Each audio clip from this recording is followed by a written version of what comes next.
ეხლა რო გითხრათ, რომ რაიმე უნივერსალური მედიკამენტი არსებობს, რომელიც იმუნური სისტემის დასუსტებას ხელს, ასე ვთქვათ, შეუშლის, ესეთი რამ არ არსებობს და თავის მოთქმულება, რაც კი მედიკამენტები არსებობს, მხოლოდ არის რაღაცა ესეთი მინიმალური დახმარების შესაძლებლობა აქვს. თუმცა ესეც უნდა ვიცოდეთ, რომ ადამიანებს იმუნური სისტემის ნამდვილი ნაკლოვანებით ძალიან იშვიათად ვაწყდებით ხოლმე ჩვენ.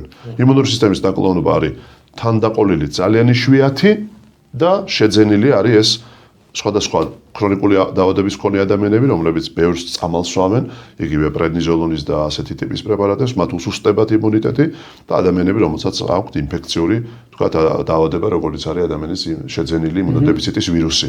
აი, თანდაყოლილად მე დავიბადე და მაქვს იმუნური სისტემის ნაკლოვანება, ასეთი პაციენტები ბუნებრივი არიან ჩვენს ირგვლივ და ჩემს ყოველდღიურ პრაქტიკაშიც და მათ მართავთ ჩვენ, ზოგიერთი მათგანს უცხოეთში ვაგზავნით, იმიტომ რომ რთული ნოზოლოგიებია, ეს დაახლოებით არის ესე 1000-დან 100,000 ბავშვზე ერთი შემთხვევა.